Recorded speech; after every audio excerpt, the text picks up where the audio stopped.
신약 성경 중에 에베소서의 말씀은 옥중서신이라는 별명이 붙어 있습니다. 말 그대로 감옥에서 기록한 하나님의 말씀이라는 뜻인 거죠.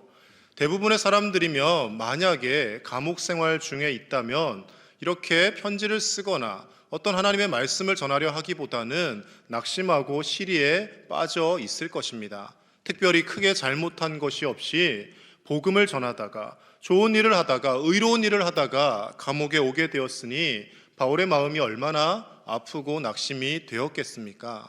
그런데 사도 바울은 이 감옥에서조차도 늘 교회를 염려하며 하나님께서 세우신 그 교회가 어떻게 하면 부흥하고 잘 될 수 있을까? 그것을 기도하며 그것을 생각했던 사람이라는 것이죠. 이것이 목회자의 심정이고 그리고 오늘날 모든 교회를 바라보는 우리 주 예수님의 마음인 줄로 믿습니다. 에베소 교회는 사도 바울이 2차 선교 여행 중에 설립을 하게 됩니다. 그리고 3차 선교 여행 중에 무려 2년 3개월이라는 긴 기간 동안 이 에베소 교회에서 체류하며 목회를 친히 감당을 하였습니다. 그런데 그 당시 대부분의 교회가 그랬겠지만 이 에베소 교회도 역시 문제점들이 생겨났습니다. 공통적인 문제점은 크게 두 가지입니다. 지리적 요충지에 있다 보니 상업이 발달하게 됩니다. 상업이 발달하니 돈이 모이게 되죠. 돈이 모이면 사람들의 생활 형편이 좋아집니다. 우리가 겉으로 보기에는 좋은 것 같지만 그런데 항상 돈은 위험성을 갖고 있습니다. 돈 때문에 물질 때문에 하나님과 멀어지게 되고 당시에 이 에베소 지역에 아뎀이라는 큰 신상을 만들어서 우상 숭배를 하는 일이 성행하게 되었고 그리고 그 우상을 만들어 팔던 사람들이 큰 이익을 취하며 그것을 업으로 하는 일들이 있었다는 것이죠. 교회 내에서도 이 우상 숭배 때문에 골머리를 앓게 됩니다. 그래서 바울이 기독론을 통하여서 이 우상 숭배를 멀리하도록 권면을 하죠. 예수 그리스도만이 우리의 구원자가 되시고 그 어떤 것도 하나님으로 나아가는데 통로가 될 수 없고 예수님의 십자가의 보혈만이 우리를 구원의 길로 이끈다라고 기독론을 중심으로 우상 숭배를 멀리할 것을 에베소서의 말씀을 통해 전합니다. 그리고 또 한 가지 큰 문제가 뭐냐 하면 바로 교회 내에서의 분열과 갈등인 것이죠. 어느 모임이나 단체를 가도 늘 이 분열과 다툼과 갈등 때문에 많은 문제들이 있습니다. 여기에 대해서 바울은 어떻게 이것을 풀어나갈까요? 에베소서 2장 22절 말씀에서 성령 안에서 하나님이 거하실 처소가 되기 위하여 우리가 함께 지어져 가야 한다고 분열이란 다툼이란 나뉘어짐이란 교회 내에서 존재해서는 안 되는 것이라고 그렇게 권면을 하고 있는 것입니다. 여러분 함께 지어져 가야 합니다. 교회는 우리 한 사람 한 사람이 성령께서 거하심으로 인하여 주님의 몸된 성전으로 교회로 부름받았습니다. 그런데 내가 교회인이 나 혼자 지어져 가야지, 나 혼자 말씀 잘 듣고 나 혼자 예배 드리고 나 혼자 신앙생활 잘하며 성장해 가야지, 이것이 교회의 모습이 아니라는 거예요. 교회는 공동체가 되어서 함께 지어져 가는 것이고요. 여러분 건물 중에 벽돌 한 장 밑에서 빼내면 그 건물이 흔들리다가 붕괴되는 것처럼 우리가 서로 어우러져 있지 않고 한 믿음의 사랑의 공동체로 지어져 가지 않으면 교회가 심각하게 위기를 맞고 흔들릴 수 있다는 것입니다. 그래서 말씀 속에서 이렇게 함께 지어져가는 교회가 되려면 힘써 지켜야 될 것이 있다라고 우리에게 전하고 있습니다. 힘써 지킬 것이 무엇인지 에베소서 4장 3절 말씀에서는 이렇게 말씀합니다. 우리 함께 읽어보겠습니다. 시작. 평안에 매는 줄로 성령이 하나 되게 하신 것을 힘써 지키라. 아멘. 하나 되게 하실 것이 아닙니다. 하나 되게 이미 성령께서 하셨습니다. 성령께서 하나 되게 하실 것이다라는 미래형이 되면요, 우리에게 핑계와 변명의 여지가 생깁니다. 우리는 하나 될 수 없어요. 어렵습니다. 힘듭니다. 이렇게 고백을 하겠죠. 그러나 성령께서 우리를 하나 되게 하셨습니다. 하나가 되어졌는데 나뉘어지는 것은 그 하나를 지키지 못하기 때문에 나뉘어진다는 것이죠. 즉 주신 사명을 온전히 감당하지 못하는 일이라는 것을 설명을 하는 것이죠.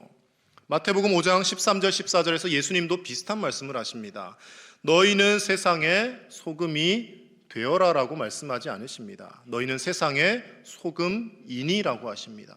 하나님이 이미 우리를 소금으로 만드셨다라는 거예요. 14절에서도 너희는 세상의 빛이라라고 말씀하십니다.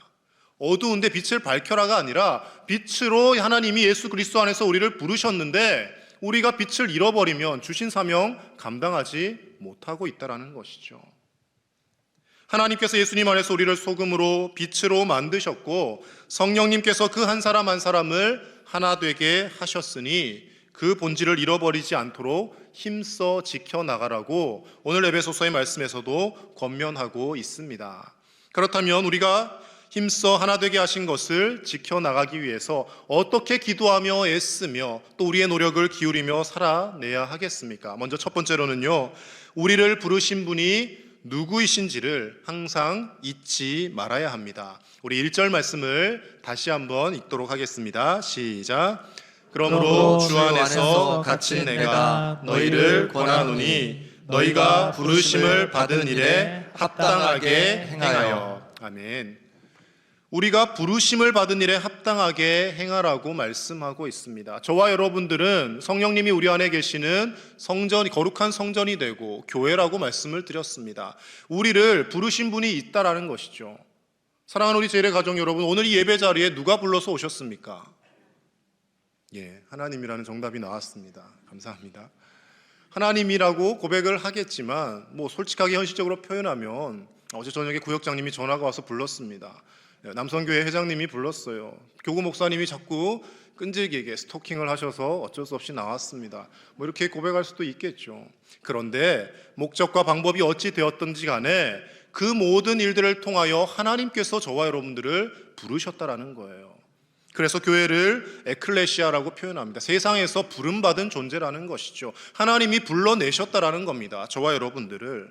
그런데 하나님이 불러내셨는데 나만 존귀한 하나님의 형상으로 세상에서 구별하여 불러내신 것이 아니라 오늘 내 옆에서 함께 예배하고 있는 우리 모든 성도들이 다 똑같이 하나님께서 존귀하게 여기시는 하나님의 부르심을 받은 거룩한 성도라는 것을 우리가 기억하며 살아갈 수 있어야 될 줄로 믿습니다.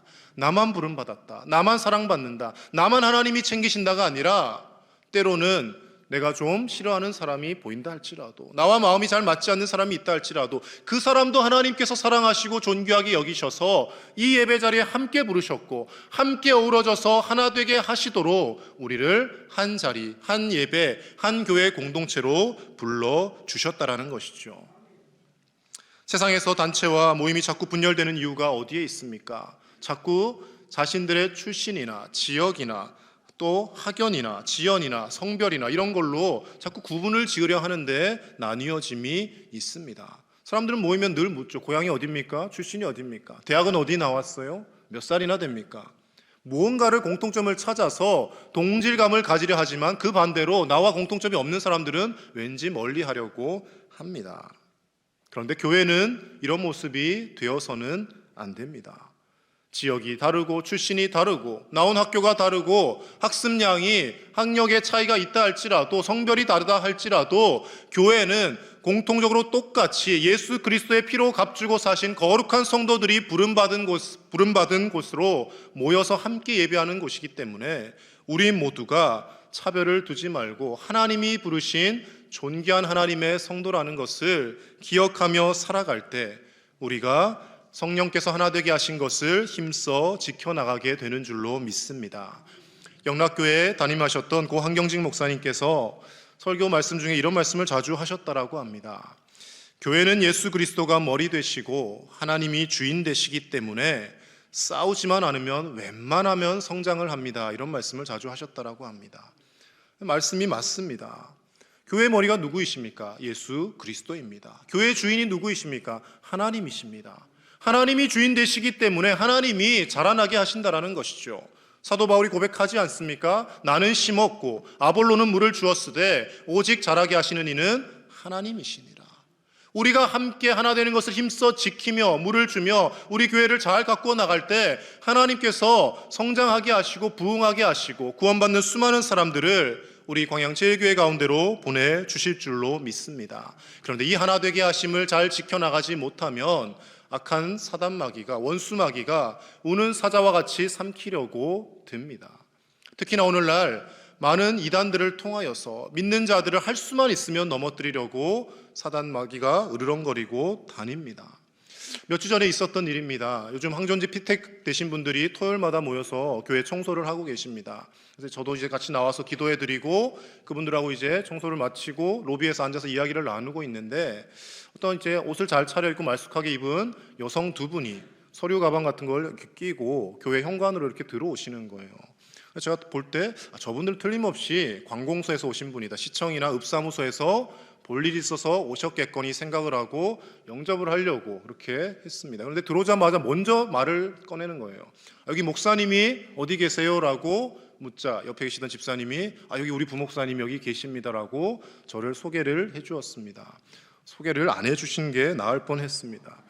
소개를 받은 그분이 대뜸 저에게 하는 겁니다. 목사님, 우리 신천지에서 다음 달 초에 말씀 대성회가 있습니다. 목사님을 꼭 모시고 싶습니다라고 옆에 성도들이 있는데도 저를 향해서 계속 전도를 하려고 하시는 거예요.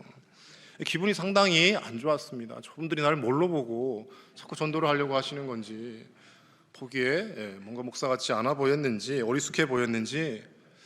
그러고 보니 제가 예전에도 말씀드렸는데 제가 동서울터미널 서울에 있을 때 거기서 항상 도를 아십니까? 자주 저한테 붙었던 기억이 있습니다. 제가 좀 잘 넘어오게 생겼나 봅니다. 어쨌든 간에 그래서 그분들께 여기는 오시지 마시라고, 우리는 다 예수님 믿는 사람들이니까 이곳에 들어오시지 마라고 몇 주 전에 돌려보냈던 기억이 있습니다. 근데 만약에요, 여러분, 우리가 교회에서 상처받고 하나 되지 못해서 마음속에 꽁한 것이 있고 여러 가지 사람들과의 갈등이 있는 상황에서 그런 이단들이 접근을 해서 달콤한 말로 유혹을 하면 그때 넘어지게 되는 거죠. 정통교회에서 열심히 신앙생활을 잘 하시다가 이단으로 넘어가신 분들 대부분의 열의 아홉이 그런 경우입니다. 교회에서 실족하고 상처받았는데 이단 단체에서 와서 자기에게 너무나 많은 사랑을 베풀고 잘해준다는 것이죠. 당시에는 잘해주겠죠. 그러나 그 끝은 무엇입니까? 멸망의 길로 가는 겁니다. 사람을 높이고 사람을 교주 삼고 하나님께 영광을 돌리지 않는 곳이라는 것이죠.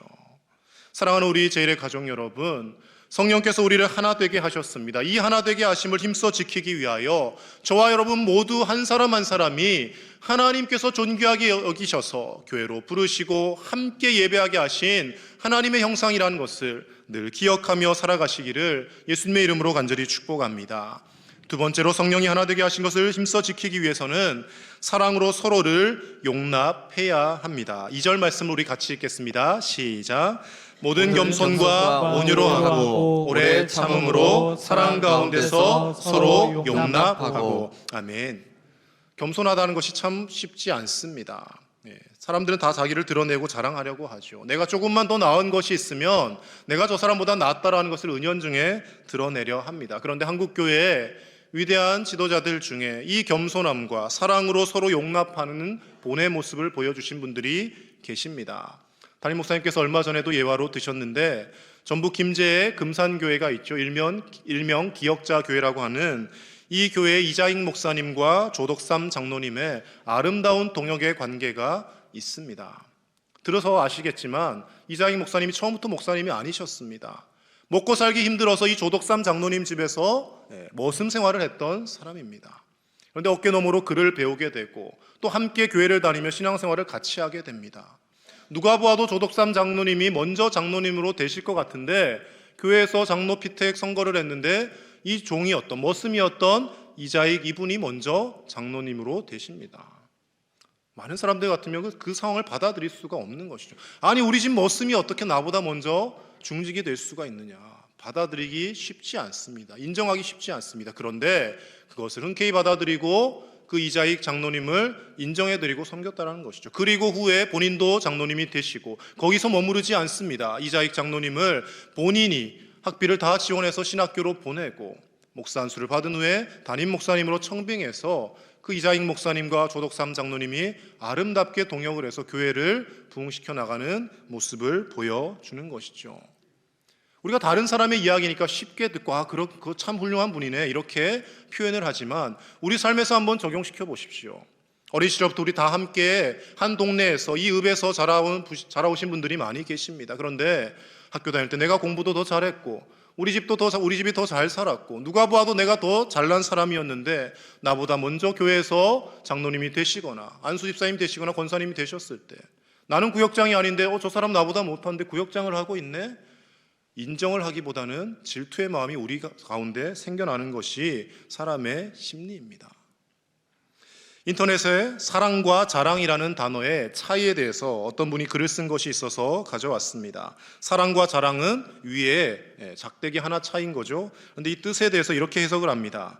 사랑과 자랑의 공통점은 남이 갖고 있지 않은 것을 내가 갖고 있다는 데 있습니다. 그런데 남에게 없는 나에게만 있는 그것으로 내가 잘난 체하고 다른 사람을 기죽이는 행동을 하면 그것은 자랑이 되는 것이고, 남에게 없고 나에게만 있는 그것으로 다른 사람의 부족함을 몰래 채워주면 그것은 사랑이 된다라고 표현을 하고 있는 것이죠. 여러분들은 자랑하는 인생이십니까? 사랑하는 인생이십니까? 내가 조금 잘하는 게 있으면 내가 저 사람보다 낫다라는 것을 은연중에 말은 하지 않지만 드러내고 싶어하는 것이 우리의 마음 아닙니까?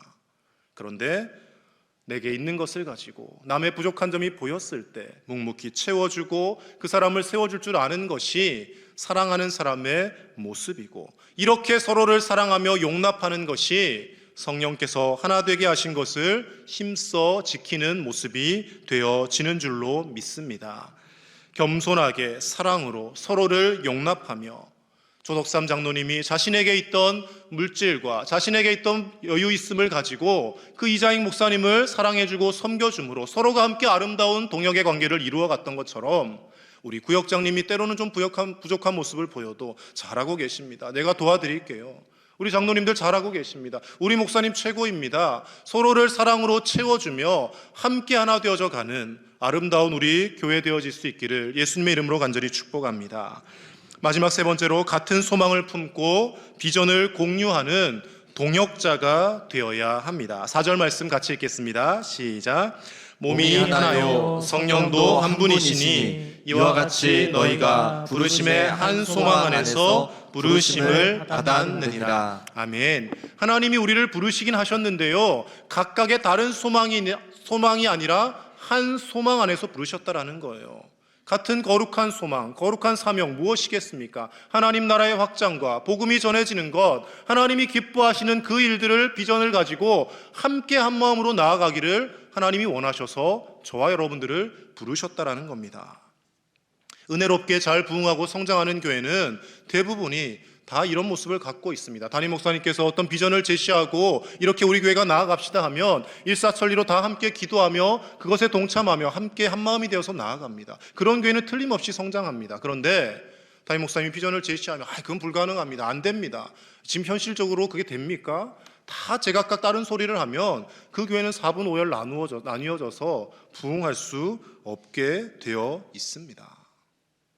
여러분, 사울의 실패의 원인, 궁극적인 원인이 무엇인지 아십니까? 다윗이라는 뛰어난 인재를 놓고 그 사람을 동역자로 인식하지 않고 경쟁자로 보았다라는 것이죠. 다윗을 잘 동역자로 인정해주고 그에게 중책을 맡겼으면 사울 왕이 더 높임을 받고 왕위를 잘 이어갔을 겁니다. 그런데 저 다윗이 내 왕위를 위협하고 내 왕의 자리를 다윗에게 빼앗길 것 같은 허황된 생각에 그의 일생 평생을 다윗 죽이는데 소모하고 비참한 말로를 맞이하게 되었다라는 것이죠.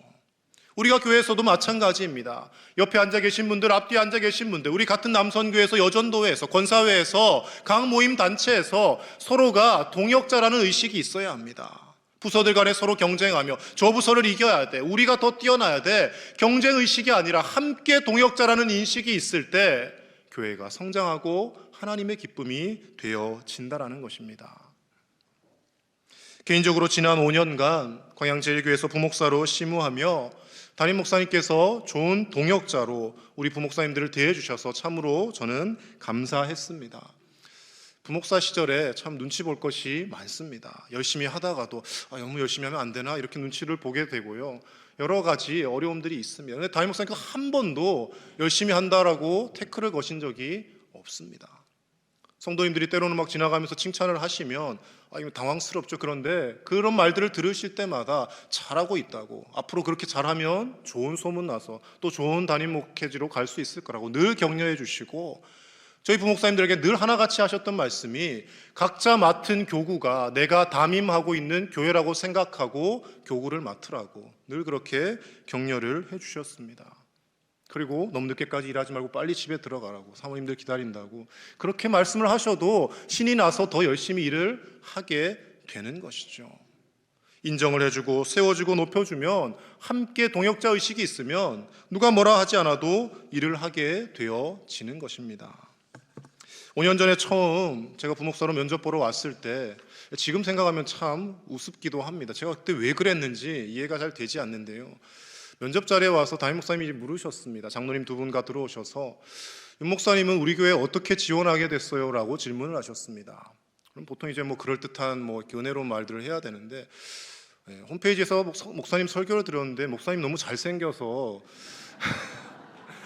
예전에 담임 목사님이 한번 이거 말씀하셨는데 다른 많은 분들이 제가 했다라고 상상을 못 하시더라고요. 제가 그런 사람이 원래 아닌데 그날따라 뭐에 씌었는지 갑자기 그런 말이 나왔습니다.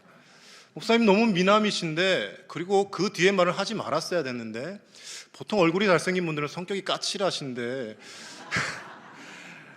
목사님의 그 설교에서 까칠함보다 따뜻함과 온화함이 묻어나는 것을 듣고 저분 밑에서라면 배울 것이 많겠다 싶어서 지원을 했습니다라고 정말 말도 안 되는 면접 멘트를 날렸던 기억이 있습니다. 정말 상당히 언짢을 수 있는 자리인 거죠. 근데 담임 목사님께서 그때 흔쾌히 또 농담을 받아주시고 나 그런 사람 아닌데 그러면서 그러셨고, 장로님 두 분이 면접에 들어오셨는데 지금 은퇴하신 당시 선임 장로님이셨던 분이 품에서 막 뭘 꺼내세요. 질문할 걸 빼곡히 적어가지고 막 물으시는데, 그 모습이 젊은 부목사 면박을 줘야겠다 이런 모습이 아니라 어떻게 해서든지 우리 교회 좋은 부목사님 모시고 싶다는 마음으로 하나하나 물어가시면서, 제가 그 질문한 것에 제대로 답을 하고 시행한 것은 몇 가지 중에 거의 한두 가지도 안 됐습니다. 그런데 이렇게 앞으로 하셨으면 좋겠다라는 바람을 담아서 질문을 하신 것이죠. 그리고 또 함께 오셨던 서기 장로님은 어젯밤에 하나님이 좋은 꿈 꾸게 하셨는데 좋은 목사님 모시려고 그러나 봅니다라고 다독여 주시고 격려해 주시고, 그렇게 해서 지난 5년간 이곳에서 부목사로 심무를 하게 되었습니다. 우리 장로님들 늘 때마다 어려운 건 없는지, 힘들지는 않는지, 집은 불편하지 않는지 늘 물어봐 주시고 너무나 많은 사랑을 받으며 격려를 받으며 그렇게 성장해 왔습니다. 수요 성령기도회 설교를 제가 하는 날이면 집에 가면 저희 아내가 항상 기다리고 있습니다. 오늘은 왜 이렇게 말을 빨리 했어? 오늘 왜 이렇게 말을 더듬어? 그냥 설교를 듣지 마라라고 하는데, 근데 저희 아내가 그렇게 나쁜 사람은 아닙니다. 이제 남편 설교를 이제 코치를 하고 이렇게 부족한 부분을 짚어주는 거죠. 성도님들이 그런 말씀 못 하시지 않습니까? 설교 듣고 나가는데 목사님 오늘 설교가 왜 그 모양이에요? 라고 말하실 수 있는 분 계십니까? 못 하잖아요. 아내가 짚어주는 거죠. 근데 하루는 얼마 전이었던 것 같습니다. 저희 아내가 저한테 이런 말을 하는 거예요. 자기 옛날에 설교를 그렇게 안 했는데 점점 담임 목사님 설교 스타일이랑 비슷해지는 것 같아 라고 이야기를 하는 거예요.